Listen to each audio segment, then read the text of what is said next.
So welcome to MailChimp campaigns. This is the second webinar in a 4-part series. If you're new to using Zoom and you're in full screen mode, use your escape key and that'll shrink down Zoom so that you can access the rest of your desktop.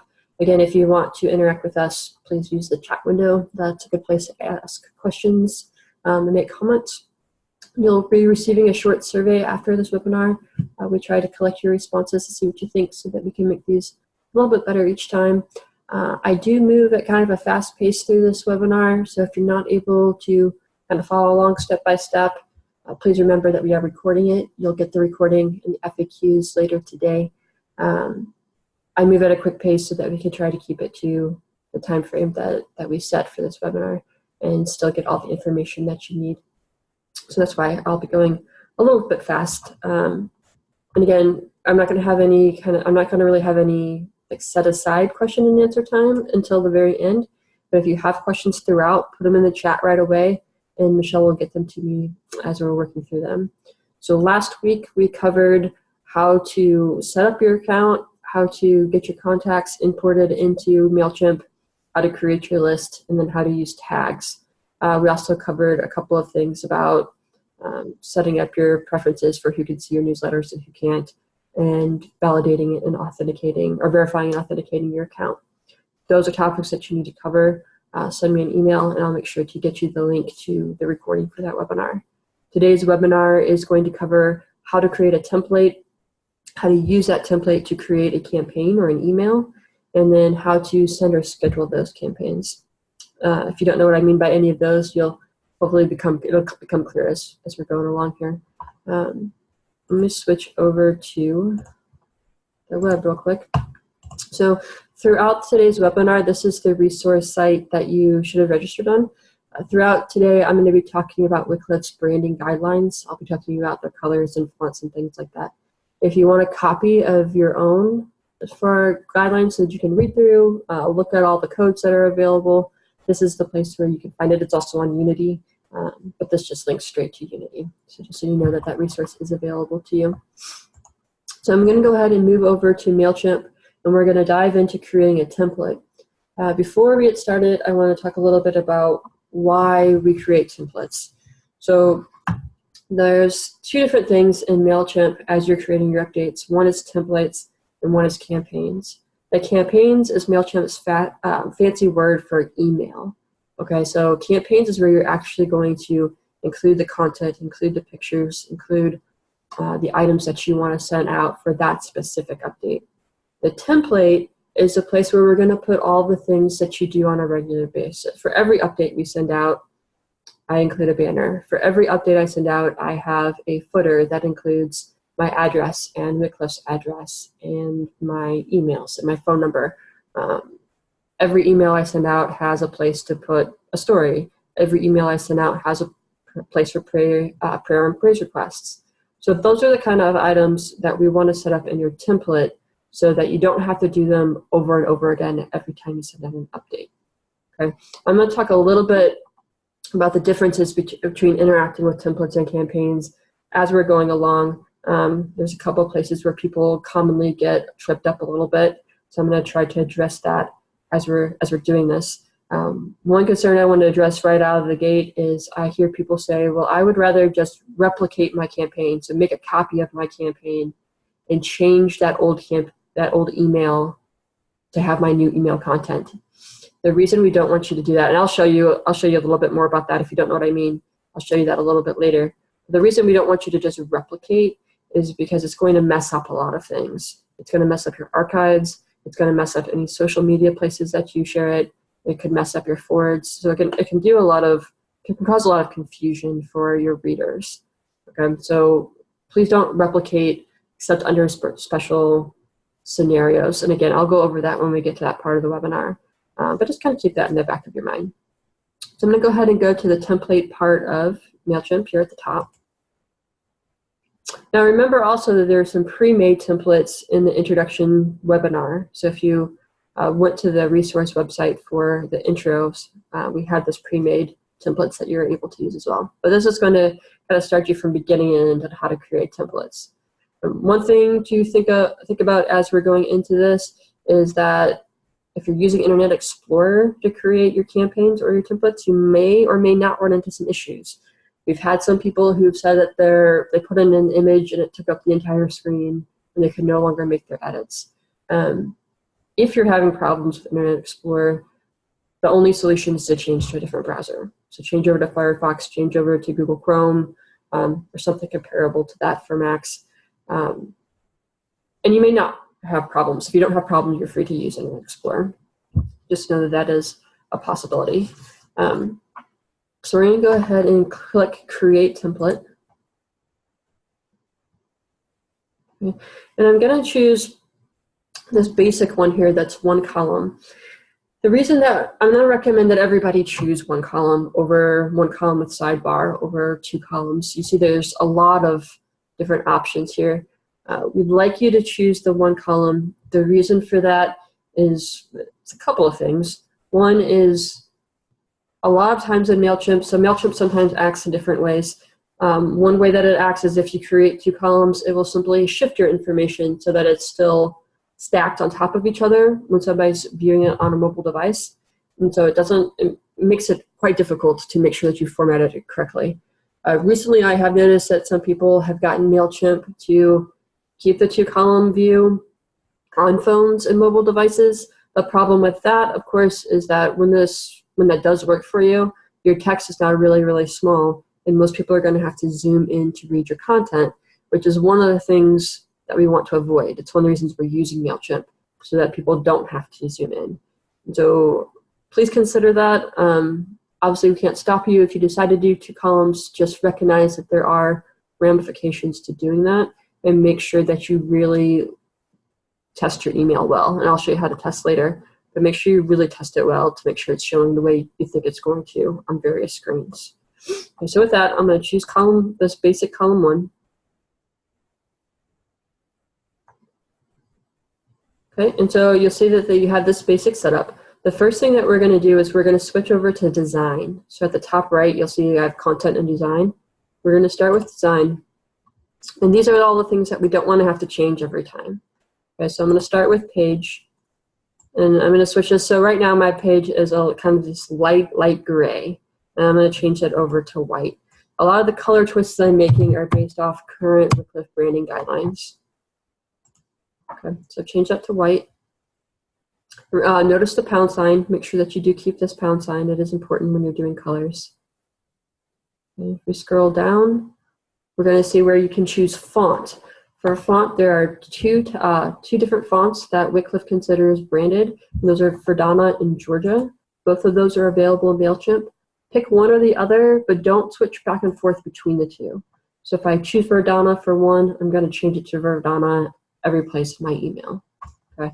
With color, we're going to switch this to black because this is actually a dark gray. Black is all zeros. And we're just going to keep scrolling down and make those changes over and over again. So everywhere you have the opportunity to change the font, pick Georgia or Verdana, depending on your preference, and then change that color over to black.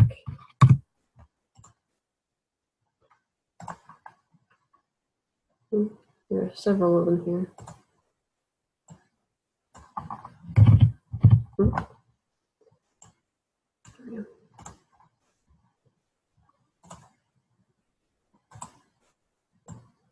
We will be putting these codes in the FAQ, so if you're not following along and you're just watching, you don't have to write them all down. We will get them to you.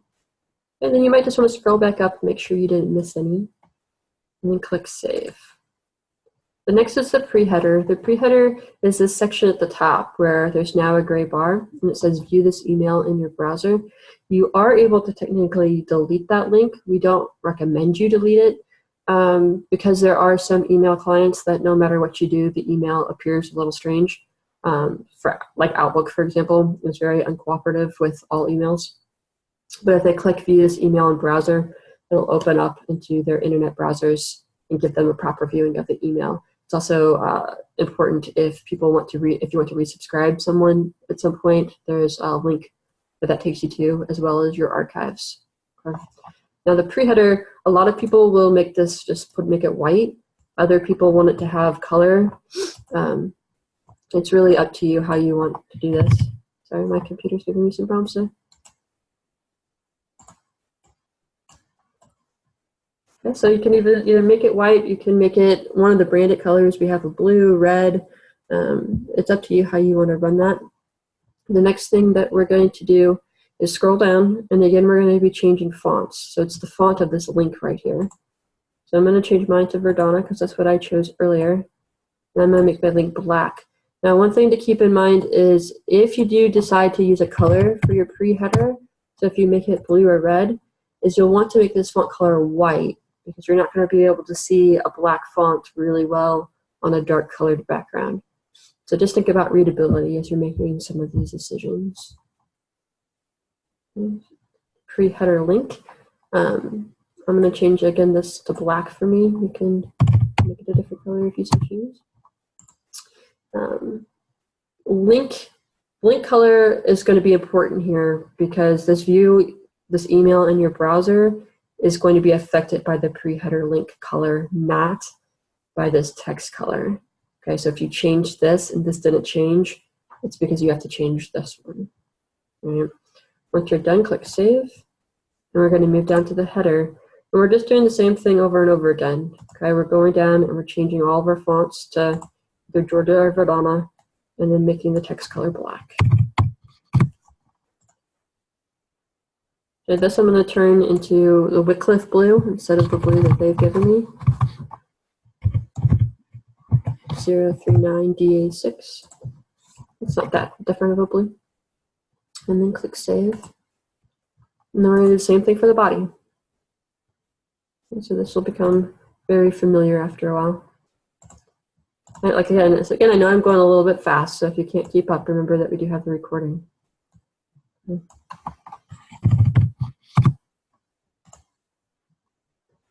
Again, I'm going to change this to the Wycliffe blue.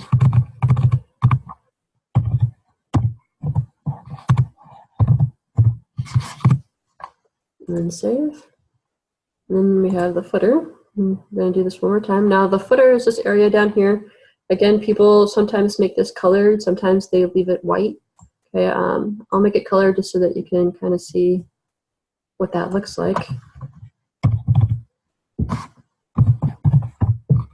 Okay, so that's what it looks like if I use the Wycliffe blue for my footer. And then if you do use a color down there, again, you're going to want to change one, of course, the name of the font. But you're also going to want to change the color to something that's readable. So in this case, I'm going to make it white because I have a dark colored background. Now again, you'll see that the links didn't change color, so you have to scroll down a little bit further to change the link color. Okay. One thing I want, before we move on, one thing I would like you to notice about the footer is that there's lots of places in the footer that have what are called merge tags. So you're going to see it, you see the asterisk, straight line, and capitalized text, straight line, asterisk. Those are all merge tags, and those all have to be there. Okay, so where it says current year, you don't want to type in 2019. You want to leave it exactly the way it is. Okay, what a merge tag does is it pulls information from somewhere else in your MailChimp database and plugs in that information for you. If you start changing and deleting this, because it's required content, MailChimp can actually delete or deactivate your account. And that's happened to some people. So really be mindful about messing with this area of your template.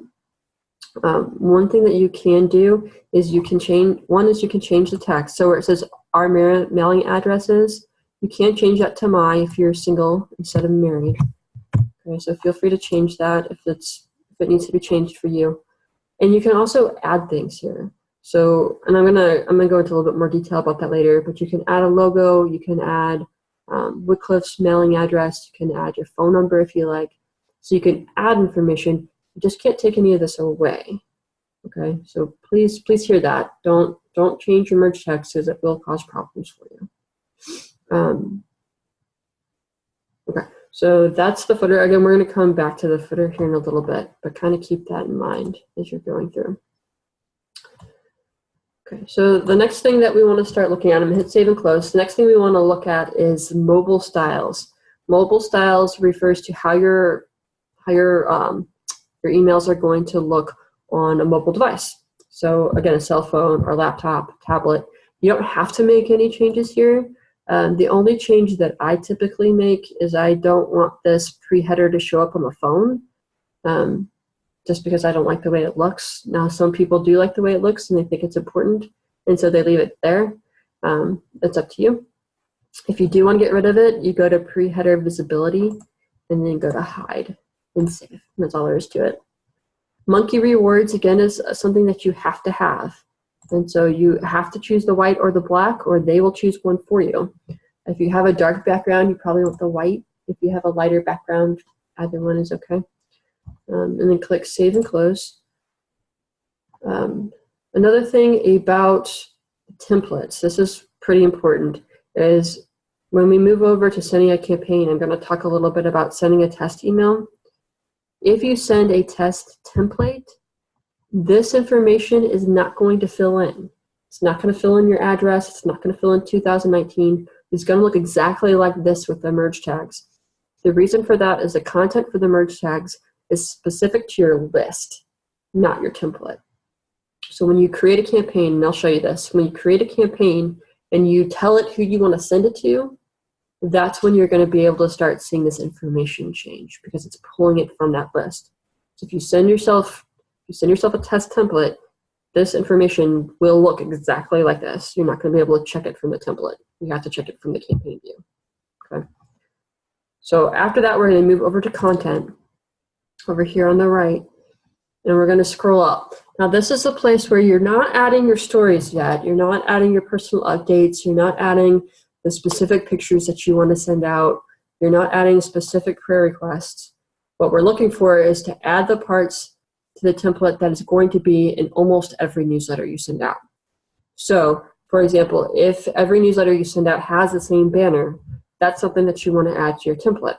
So to do that, I'm going to go ahead and click on where it says logo. And you'll see on the right, I now have 3 options to replace link or alt, which is alternate text. We're going to click on replace to get our banner.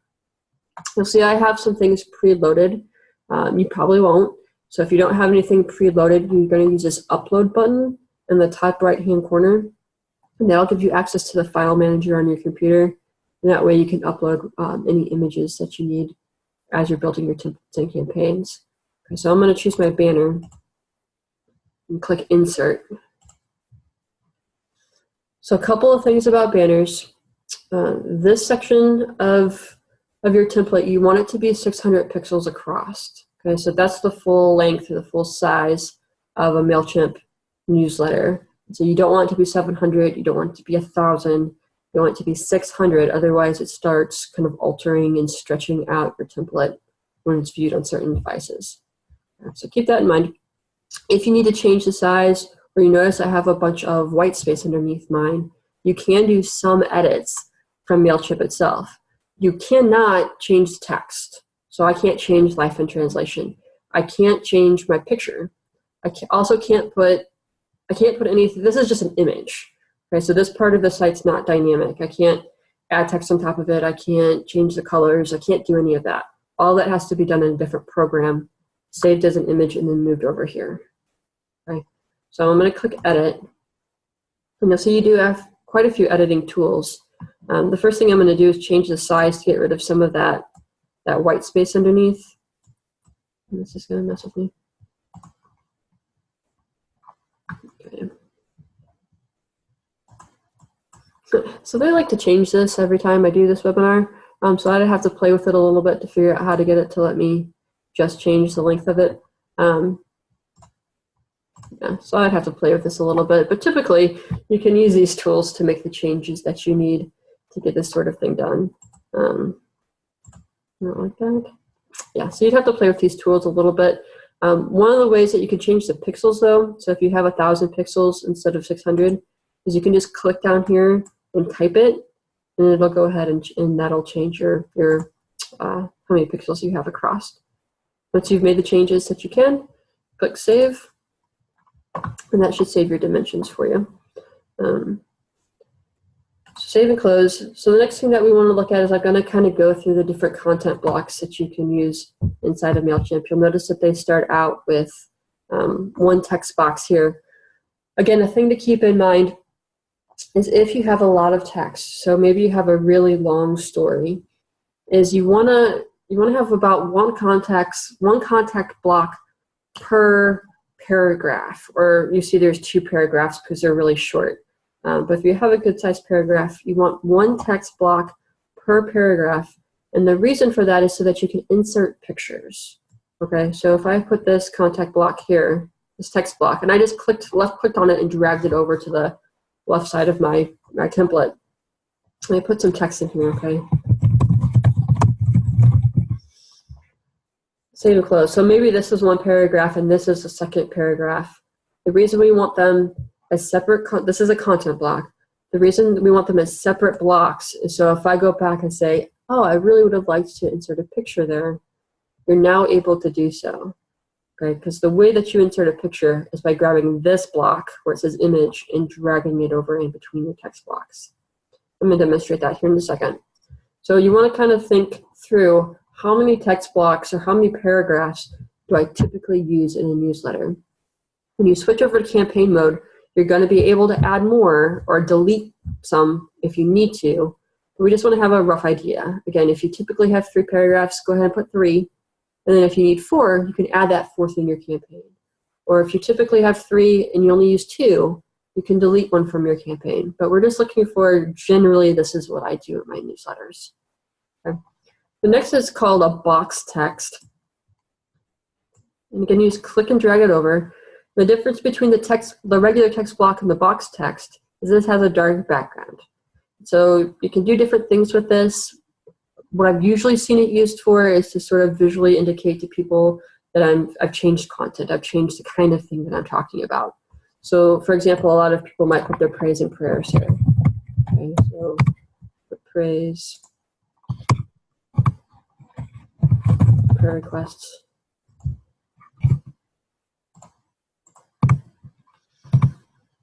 Okay, and you'll notice that I'm not actually adding any praise or prayer requests. And again, that's because this is just your template. Your praises and prayer are going to change every time.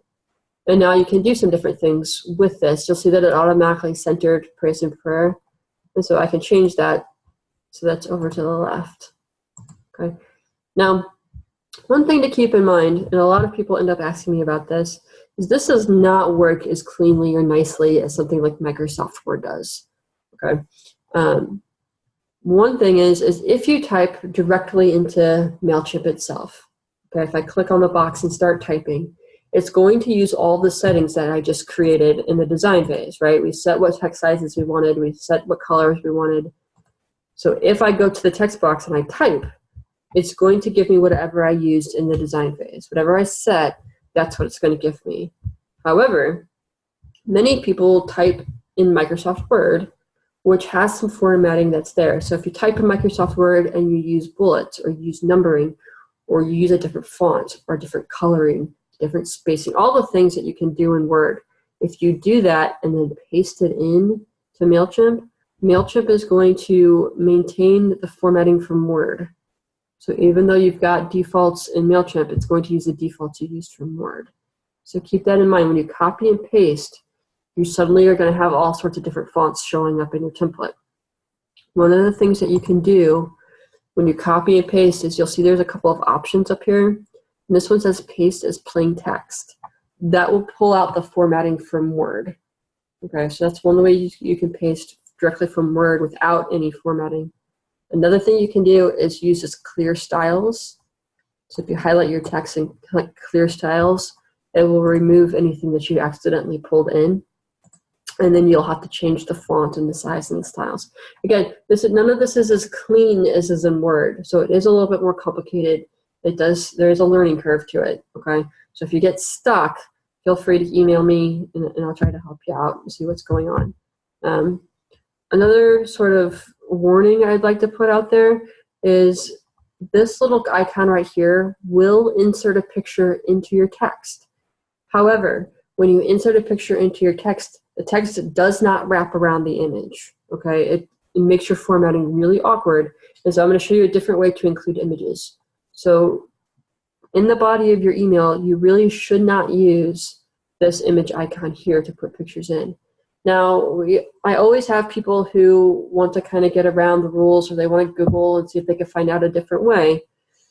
And I'll tell you the answer is that you can. MailChimp will tell you how to make edits to make the text look like it's wrapping around the picture. And when you do that, it's going to script your formatting. Okay, the text is going to be almost on top of the picture. Images are going to be too close together. You won't be able to fix that. So again, you can Google and find out a way to wrap the words around your picture, but it's not going to look the way that you'd want it to. Okay, so just do your best to, and I know it's frustrating, okay, and it is again, there is a learning curve with MailChimp, but the best that you can not screw around with the margins and the padding on images, the best you can just use these content blocks to create your newsletter, the less problems you're going to have as you're creating these things, okay? So try your best not to look for workarounds, because they just kind of operate in the system that they've already created.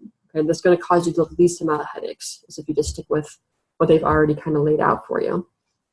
Okay, the next thing that we're going to look at is we're going to look at this divider. So the divider is just a little bar. Okay, so you'll see this one's gray, and we can change the color. Okay, I'm just going to pick a random color right now instead of trying to type in color codes. Okay, so I just made it a reddish brown. People use this to divide up their newsletters. So, you know, if you, at the top it's a scripture impact story, and the bottom is more personal updates about what's going on with you and your family.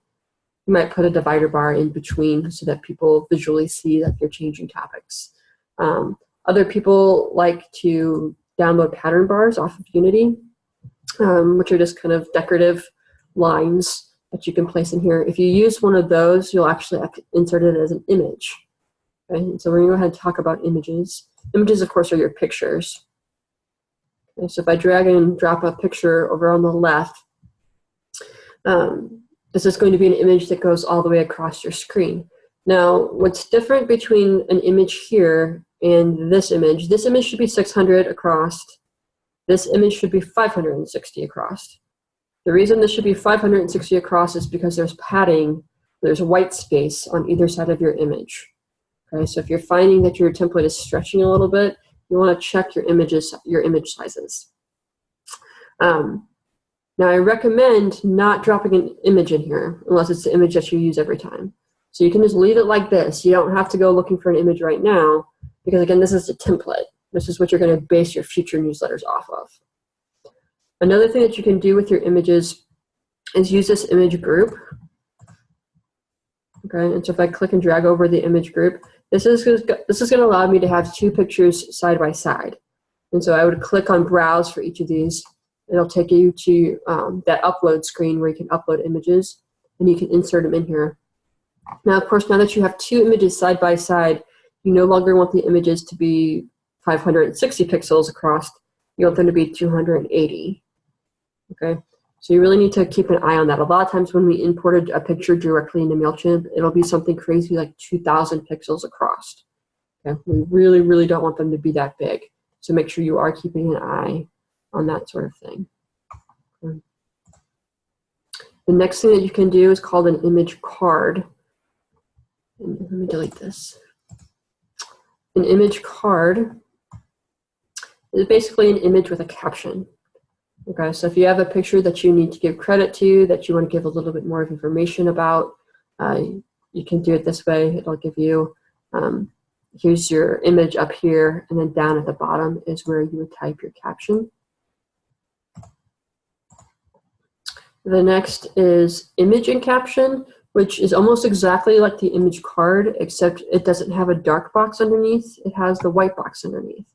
So sort of a fancy thing that you can do with this is if you really, really, really want to have text next to an image, is you can go over into settings and change it to left or right. So now it looks like there's text next to the image. But be aware, again, we told you that 60 to 70% of people only look at your emails on their cell phones or on their mobile devices. If they're on a mobile device, this is no longer going to be side by side. They're going to switch it so it's one on top of the other. So if you decide to do it this way, make sure that when you look at your test emails that it's still appearing in the order that you wanted it to, that an order that still makes sense. Okay. So save and close. Always make sure you save and close. That sometimes gets people who are that are new to MailChimp, is when you're in this screen, you'll notice that I can't see the different content blocks. I can't drag over a new image. I can't drag over a new text box. The way you get back to that is this save and close button that I keep hitting. Okay, so anytime that you're trying to get back to where you can find new content blocks, you have to hit the save and close. You also want to hit save and close before you do a test email in the campaign view. The next thing that we have is social share and social follow.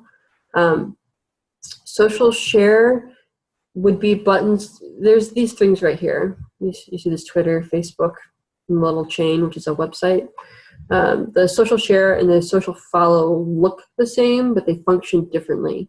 So a social share, if one of your partners were to click on that, it would actually allow them, or it would cause them to invite them. It would invite them to share your newsletter on their social media page.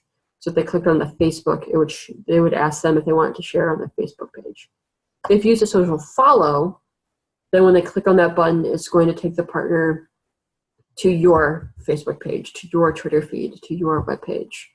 Okay, so social share is for the partner to advocate for you. Social follow is for them to follow you on social media.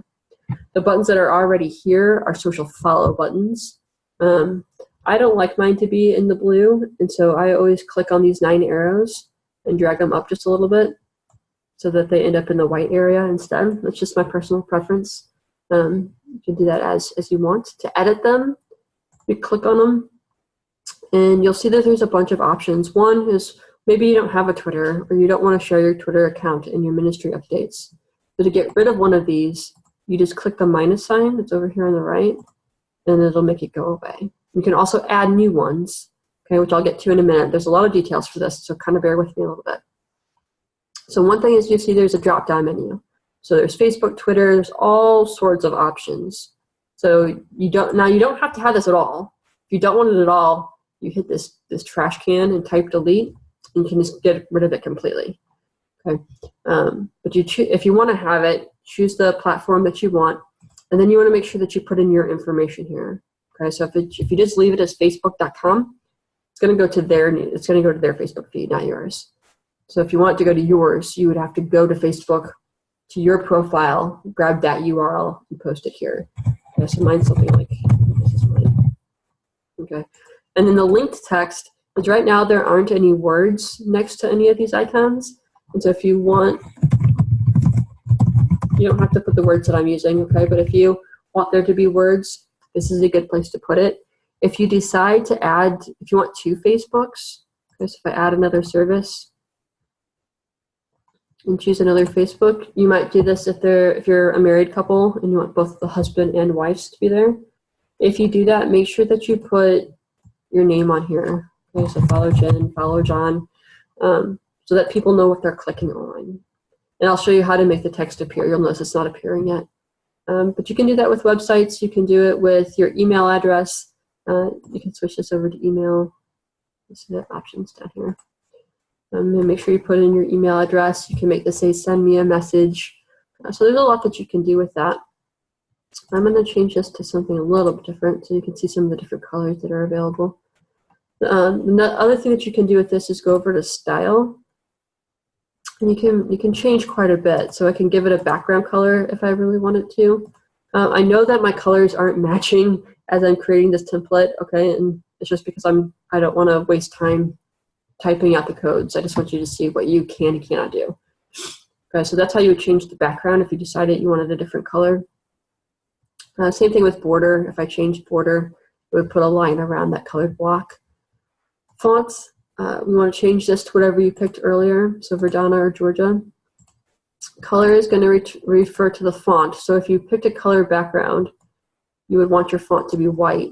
If you have a white background, you'd want it to be black. Okay, again, we're just going for readability. And then we're going to move over to settings.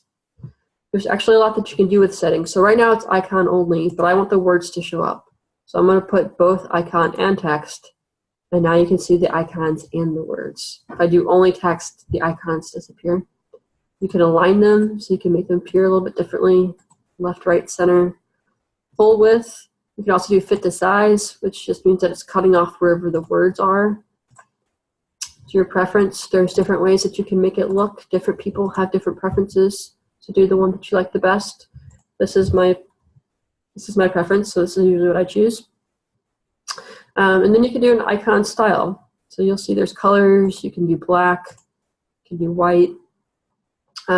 We do encourage that once you've picked a style, to kind of stick with it. And then another thing about this area is don't be disappointed if people don't click on it. I like to kind of tell a story. I have one partner who is very involved with my Wycliffe ministry. She prays for me all the time. She reads every update that I send out. She's involved a lot. And yet I had these here for 5 years. And one day she emailed me and said, I didn't know that you had a LinkedIn page. And she had finally seen this link on the bottom, but it had been there for 5 years and she just hadn't seen it. So sort of the message with buttons is if you don't talk about the button or you don't talk about the link in the body of your newsletter, most people aren't going to see it. Because most people have short attention spans and they're just going to be skimming your letter. So if you have something that's really important to you that people click on, make sure you talk about it as part of your update. Okay. And I can show you some other buttons. So that's actually the next thing that we have is buttons. And people do a variety of things with buttons. You can make it your personal missionary page. You can link it to your personal missionary page. You can link it to your blog. You can link it to wycliffe.org. You can link it to anything you want. Make sure that you don't say my ministry. Okay, so if you say partner with my ministry, that's not IRS compliant. You need it to say partner with my Wycliffe ministry. The Wycliffe is important. And then you'd click your link. You'll notice that there's also the option for a file here. A file is really, really important because this is how you would add a PDF version of your newsletter to your MailChimp. A couple of things about PDF. One is if you have churches that you send your updates out to, or you have partners who like to print your newsletter, make sure that you're using a PDF as well. Okay, we've had a lot of churches complain that as our members have moved over to MailChimp, they've quit sending them a version that they can print. And so if you have people who want to print them, make sure that you are making a way for them to do that. And this is the way to do it, is to link a file. And you just upload the file like you would have an image. The downside of MailChimp that everybody hates is that MailChimp does not create a printable version of your newsletter for you. Okay? MailChimp was created as an e-marketing tool. It wasn't created for missionaries. Since their main audience, their target audience is e-commerce, they don't have any reason to create a tool like what we're looking for to have a printable PDF version. So to create your PDF version, you have to use something like Microsoft Word or Publisher or whatever sort of program you want to use. But if you have a template in Word or a template in Publisher, hopefully it can take you a minimum amount of time to copy and paste your content from one format to another. Unfortunately, MailChimp does not provide a way for you to do that automatically. Okay, it's not a feature that they've built in. Other things that you can do with your button is you can change the style a little bit. So you can decide how rounded you want your corners to be. If you look at the corners of my button, you'll see that they're rounding and unrounding. Change the color. Then I'm going to make mine a Wycliffe color. And again, you'll have some more options when you look at the FAQs and you look at the branding guidelines. There's some other colors that are available to you besides just this blue that I keep putting in. Again, I'm going to change this over to Verdana. Okay, and then click on Settings. And again, you can center it left, right. I usually do mine is full width, but you don't have to. However you like it to look. Then click Save and Close, and that's your button. And the next is footer. So I talked a little bit about footer previously, because again, you don't want to delete any of the information that's here. One more content block that a lot of people like to put in is their signature. So if you have a signature that you want to include, what you're going to want to do is save your signature. Save your signature as an image so that you can upload it. And this is one of the places where I break my own rule. Is I told you not to use this button, but this is a place where you would use it. So for your signature, you would go ahead and use this image just because it's the only way to really make this work. So I apologize that my typing is loud. I normally have an external keyboard, but I forgot to set it up today. Okay, and so I like mine to be like this. And so I would click on this. Again, I already have a signature uploaded. Click Insert. Now, of course, I want this to be smaller, right? So you're gonna have to probably play with the size a little bit to get it the right size.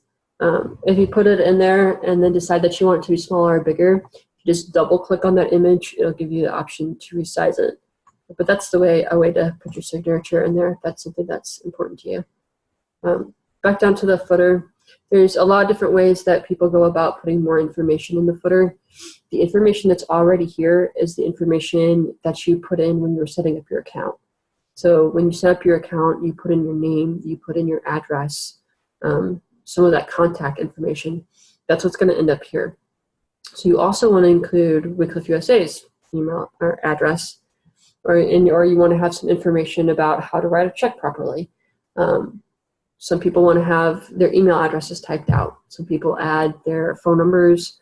Some people want a logo. So there's a lot of different things that people put into their footer. And remember that the rule with footers is that you can add information, but you can't delete anything that's already there. Okay. Some people keep this as one column and just go down to the bottom, kind of type around in the middle, and add the different elements that they want to add. One thing that I've done is I've made my footer 2 columns. Again, on a mobile device, it's going to be 1 column, so I have to be careful about the way it appears. But it's just been easier for me to do it that way. And so for this, if you add the second column, you go over to Settings, and go from 1 column to 2 columns. Now you'll notice that they copied the information. So now it looks like I had the exact same information on both sides. You can delete it on one side as long as you don't delete it from both sides. And this way to switch between them is this column 1, column 2. Okay. Now if I scroll down, you'll notice the column 1 and column 2 look like they disappeared. You have to be really intentional about scrolling back up to get to them again. That was really frustrating to me when I was new to MailChimp. Okay, so I usually switch the information to column 2, and I just highlight it and delete it. So some of the information, again, that I would add in is I add this information in.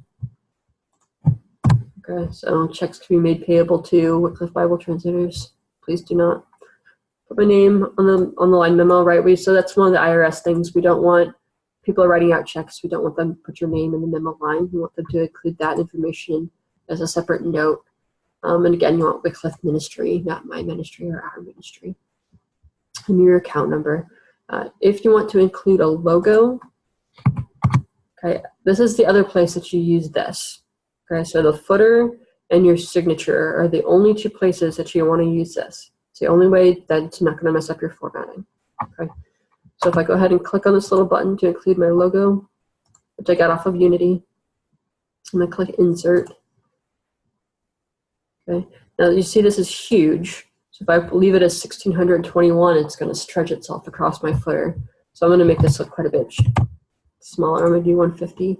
And that's something that you might have to play with to make sure it's the size that you want it to be. That's kind of the way that you can add some of this information into your footer. Once you have all of your information on your footer, okay, you can click Save, and that's when we're going to build an email based off this template. One thing to remember is once you've started a campaign, so let's say I finished my template, I go over, I start my newsletter to send out to my partners, and I decide that I actually want a different logo in my footer than what I put in my template. If you change the logo in your campaign, in your newsletter that you currently have open, it's not going to change it into your template. Okay, so you'd have to change it in both places. Change it in your update and change it in your template if you want that to be a constant change. If you started your newsletter and you go over and change it in your template, the template is not going to make changes to any newsletters you've already started. Okay, so you've already started the update. You have to make the change in both places if you want to be in your template also.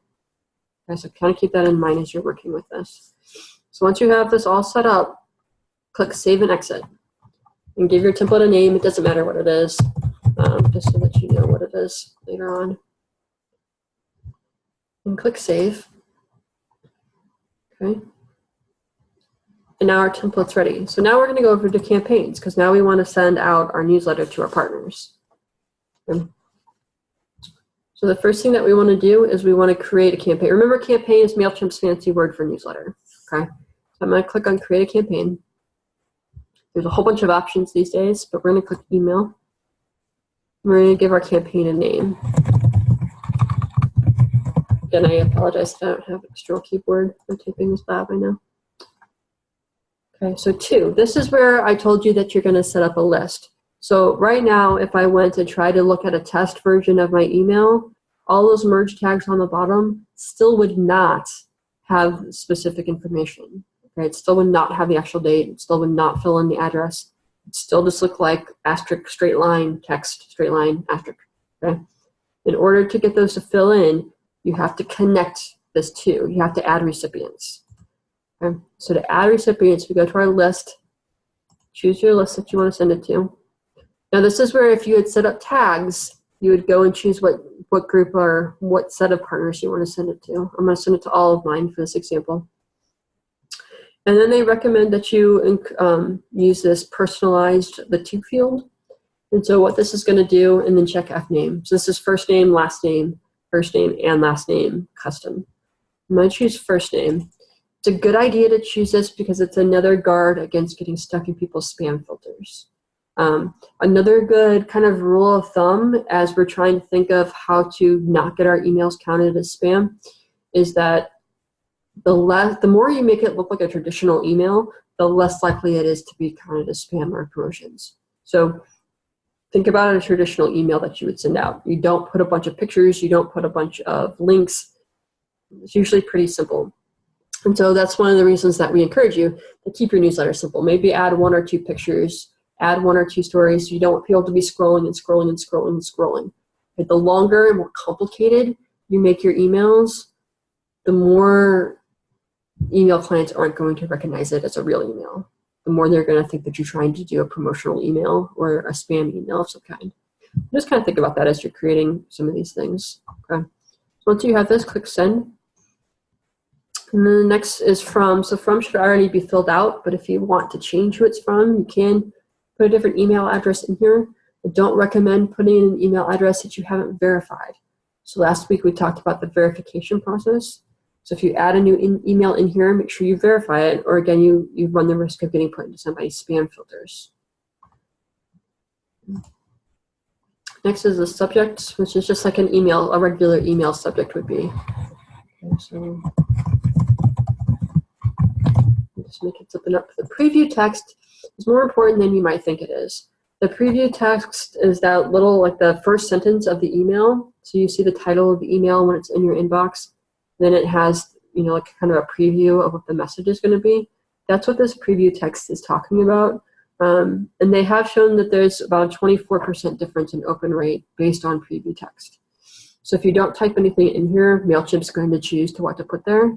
And so it doesn't have to be the first sentence of your email, but if you just kind of put something like a short summary or something of your newsletter right here, it's preferential to just leaving it blank. Okay, so you want to have some control over what text you would put there. It's optional though, you don't have to. And then click Save. And the next is content. So this is where we're going to pull in our template. So I'm going to go ahead and click Design Email. And then I'm going to go over to Save Templates. So we have layouts, themes, Save Templates. And here's a template that you just created. And I just clicked on it. And now it's opening up my template. Okay. Now this is the point where you would go in and add your pictures, add your text, add your stories, add your praise and prayer requests. One thing to remember as a new user is you can't type on the left. I found that very frustrating. Lots of people get very frustrated. So they click over here and start typing and are confused as to why nothing's changing. It's because you have to click over here on the right. Remember, your editing screen is always on the right. Very helpful detail to keep in mind. And again, you can drag more items over. You can delete things that you didn't want. So you can make any changes that you want to make still. Once you have all your changes, you want to do a preview and test email. So the first thing I'm going to show you is a preview mode. The preview is just for you to see how it looks. Now you see if I scroll down right now, all this information filled in. Okay, so the date's there now, my address is there now, all of that filled in because I connected it to a list, a recipient list. If you use merge tags, I'm not going to go into that today. In the Advanced Tools webinar, I teach a little bit more about more merge tags that you can use to personalize your messages. And this is a place where you would check to see how they look. With the test emails, okay, you also want to always send a test email. Send a test email to yourself and see how it looks. That's a good way to check on what does it look like on my phone? What does it look like in Google? What does it look like in Firefox? So there's different ways that you can check what it looks like. And then also when you send it to your tester, so if you're sending it to a PD coach and a resource coordinator, or a PD coach and a launch coordinator, what we would prefer you to do is to send the test email only to yourself and then forward that email to the coach and the LC or RC. The reason for that is the LC and PD coach and RC, they want to see who all received it, right? Because we have kind of a workflow, if I can call it that, is the LC sends their feedback to the PD coach sends back the feedback to you. Okay, and so if the PD coach and the LC or the RC doesn't know that it's been shared, and starts creating some confusion. Okay, so just kind of think that through as you're doing this. Now you are limited to how many test emails you can send. You can send up to 12 test emails per campaign, and you can send up to 24 test emails per 24 hours. Okay, so say you sent your 12 test emails, you decide that you need more test emails, and so I replicate my campaign so that I can keep going. You can do that, but remember that there's 24 limit in 24 hours.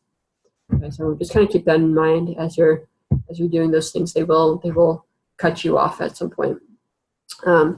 Once you have all of your content in here, we're going to go ahead and look at sending it. Now, it's not going to let me send this right now because this is called default content. They know that I haven't changed it. And so MailChimp recognizes that I haven't changed it, and it'll say, hey, you can't send this because it doesn't look like the way you probably want it to. Which is nice. It's a good safe thing. I'm not going to actually type in all the stuff right now.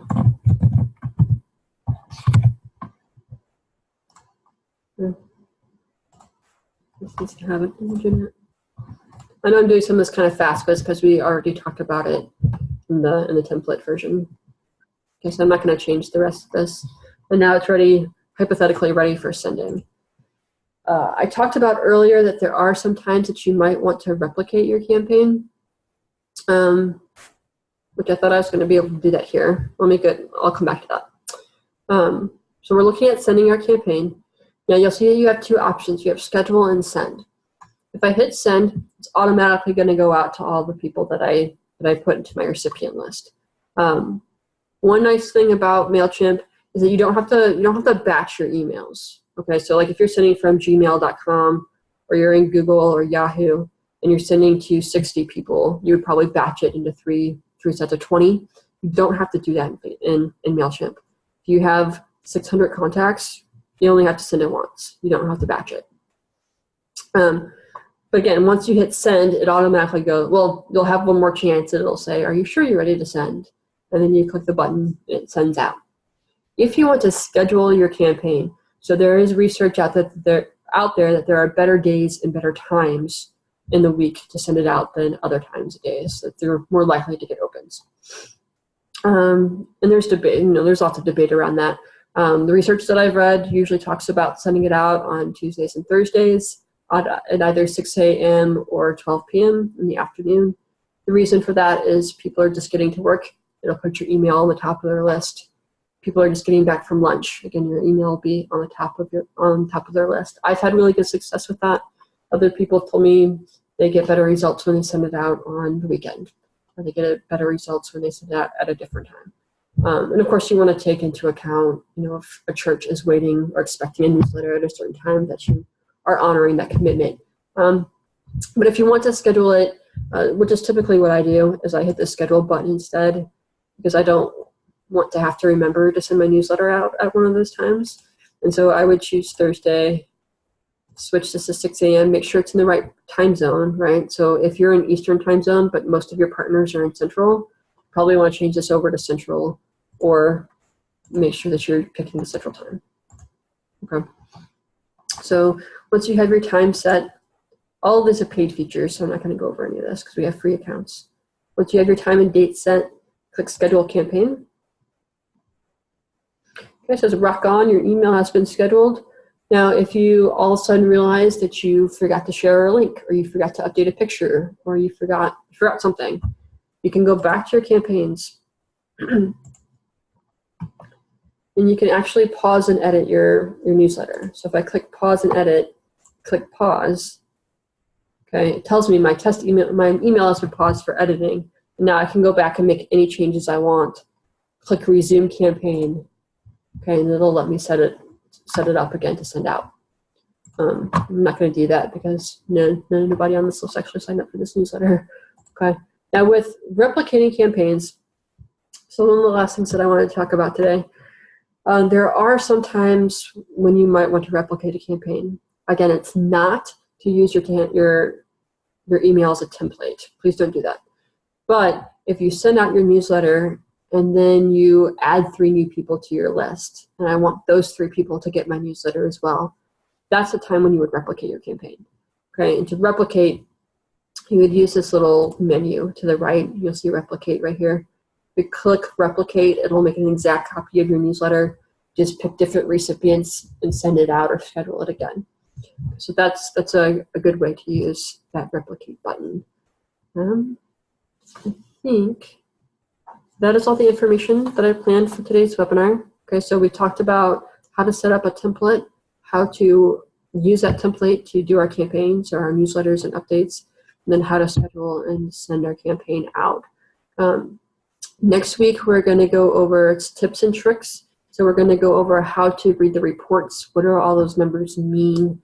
How can I use this to be helpful in my PD? And then I'm going to go over some just little tips and tricks that you can use just to fancy it up, right? There's lots of bells and whistles in MailChimp, and so I'm just going to go over some of those bells and whistles, which is also what the following webinar will be. So we spent 2 webinars going over some of the extra features that you can use in MailChimp that some people really like, some people find it overwhelms them. And then also to keep in mind, every other month we hold MailChimp workshops, and those workshops are for 4 people who've already been to this webinar. And at the workshop, we let you come, you've practiced now, you've gotten to play with it a little bit, and now you get to come and share with others about either what you've learned or to ask questions and to get help. So it's just sort of an open forum to get some more practice with MailChimp. So it's not a lesson like this. It's members coming with their own questions so that we can help you guys with wherever you're getting stuck. Now, of course, if you are stuck, we don't want you to stay stuck. So go ahead and email me. I'm happy to try to answer any questions that you have. If you need to meet one-on-one, I'm typically open to setting up a time to video chat. We use Zoom like this to chat, to work with you guys. So let me know. Again, later today, you'll have the survey and the FAQ will come out. Please take a few minutes to fill that out. And I'm available for any questions.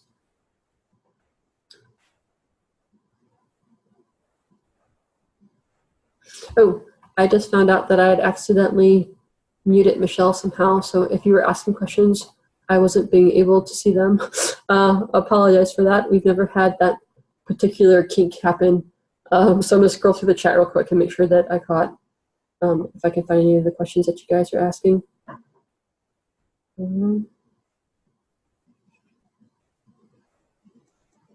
Sorry about that, guys. One person said, I was under the impression that Jeramond was also one of the recommended fonts. I seem to remember hearing that from my PD coach. Michelle looks like she responded to that. It is not one of the branded fonts. The 2 branded fonts that are sort of official Wycliffe ones are Georgia and Verdana. Your coach may have recommended another one. I'm not sure. Michelle was letting me know that my dimensions were locked on my photo, and so when I was trying to crop it, it wasn't letting me crop because I had locked I had my stuff locked, so I would have had to unlock it in order for me to change the dimensions. Yes, there will be a recording that you can watch. It'll come out later today, along with FAQs. The FAQs has a whole bunch of resources on it. We've had lots of frequently asked questions over the past several years. I've tried to catch most of those and build some resources off of those. What is your opinion about adding videos? That's actually one of the content blocks that were over there, is you can drag a video and include a URL. Different people have had different responses with videos. For some people, it comes down to knowing your partnership team well. Is that a kind of content that your partners like? And you might not know until you try. And so I've had some people who really, really respond well to video content and others who completely ignore it. My own partnership team is sort of divided. They've actually told me that, hey, when you send us a video, we don't watch it. We only read whatever you've posted and skip the video. And other people say, I only watch your video. I don't read what comes with it. So I typically, if I do a video, I try to do both. I try to give a short description and the video, so that I'm hitting both sides of the audience. So I don't know, hopefully that answers your question a little bit. There's no black and white answer, unfortunately, to that. Is there anyone in Waxhaw Jars that can help me in person? I know Mike Osborne is in Waxhaw. I'm not sure how comfortable he is with MailChimp. I suspect that he doesn't use it for himself, but I'm not 100% sure. He might know if there's anybody there. I'm just really not sure. Unfortunately, I'm not as familiar with the people who are there. I missed how to add a logo or banner. What is that under? So when you're adding, let me hop into my email real quick and show you. I see I'm getting a lot of messages, guys. I'm trying to get through them as quickly as I can. To add a logo or a banner, it was in this section. So this is the banner at the top, right? And then I put the logo down in the bottom. You don't have to do it that way. It's just my preference. With the banner, this would say, this would have a link here that says replace. And then you would go up to this upload in the top right-hand corner, and that's going to give you access to your file manager. Then you would upload the picture, and it would go into your template. Same thing with the logo, except with the logo, because it's in the footer, I use this icon to bring the picture in. Remember, I said to only use this in the footer to bring in the logo and to do your signature. Otherwise, it's going to screw up your formatting pretty badly. Is there a recommended font size to use? I use a lot bigger than what I would on a typical email. I think I usually do mine around 14 or 16. I don't know what you do, Michelle. I think 14 is the smallest I would go in MailChimp.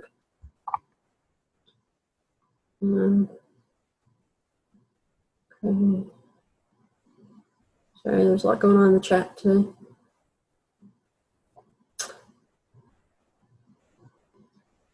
I see that Michelle had recommended that you won't want to go smaller than 11 to 12. I've found that to be too small in MailChimp. Maybe you found it to be different, but I've found that 11 and 12 seem really small.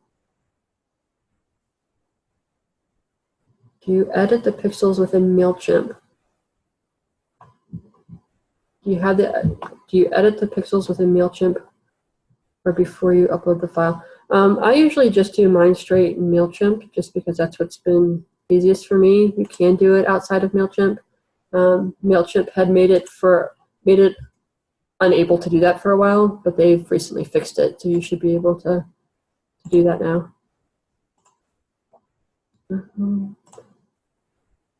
Michelle, you should have the ability to unmute now. Yes, I do. Thank you. Yeah. Can you show us how to edit pixel in a picture? Andrew said 14 point for a font in MailChimp for him. Okay, so in the image, we want to go into edit.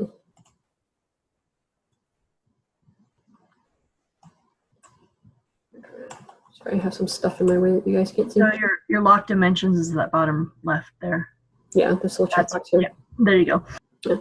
So this little checkbox is what was preventing me from editing my banner earlier. Remember, I was trying to drag stuff up and it wouldn't let me do it. This is why that was happening. which I'd have to go over to custom to be able to change other things. Anyway, to change your pixels, you just type them in right here. So where it says width and height, you would just change this. And you want to leave this locked when you're changing your pixel numbers, because if you don't, it's going to do weird things to your pictures. Okay, so leave this checked when you're changing your numbers, but like, I would want this to be 280 and not 260. Okay, and you'll see it when I hit enter, it automatically changed it to 260. So I unlocked that, and it still doesn't look like it gives me. Oh, there we go. Now I can move it all over. That's your cropping tool. Sure, Jim. Regarding adding a PDF file, are there webinars on creating newsletters with Adobe? Not to my knowledge. There's definitely not within the PD department. You'd have to Google to see if there are others out there who've created that kind of content. We had done a video on doing newsletters, or like a how-to video on how to do publisher newsletters. I'm not sure if that's still live on the website on Unity, but generally we don't do that kind of tech help.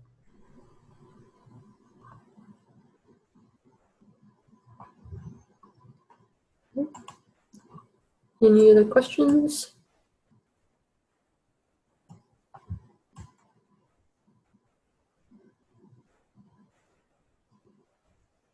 All right, I don't see any other questions, so I'm going to head and stop our recording for the day.